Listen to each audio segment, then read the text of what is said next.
जय माता दी।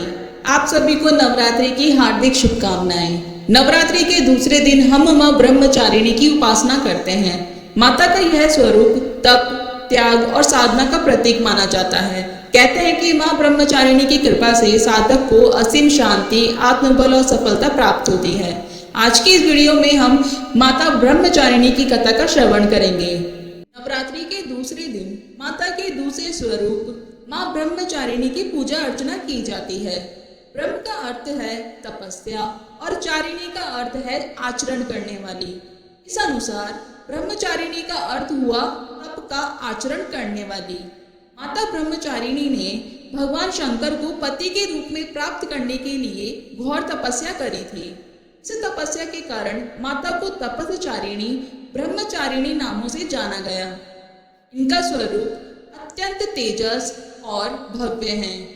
श्वेत वस्त्र पहने, दाहिने हाथ में जप की माला लिए और बाएं हाथ में कमंडल धारण करे हुए हैं। इनकी पूजा करने से साधक का मन स्वाधिष्ठान चक्र में स्थिर होता है। अपने पिता दक्ष प्रजापति द्वारा किए गए भोलेनाथ के अपमान से क्रोध में आकर योगा अग्नि में भस्म होने के बाद माता सती ने पर्वतराज हिमालय के घर पुत्री के रूप में जन्म लिया।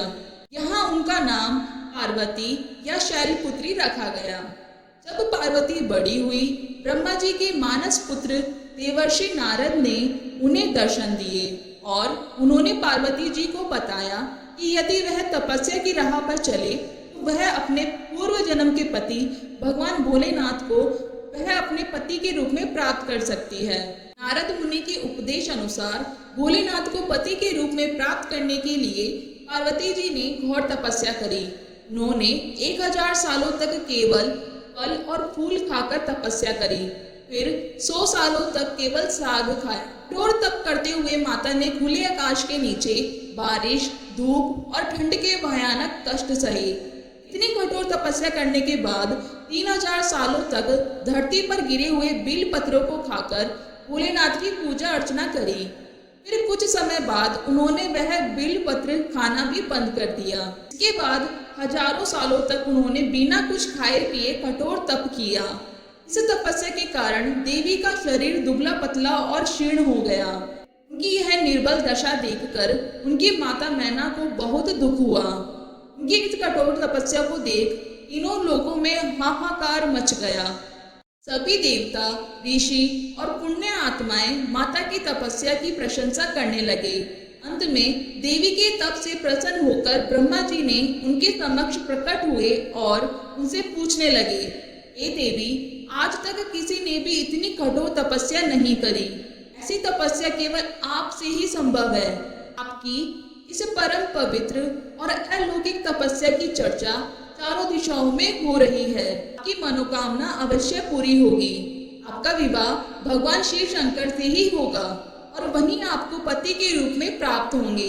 अब आप इस तपस्या को खत्म करें और अपने घर लौट जाएं। आपके पिता आपको लेने आ रहे हैं।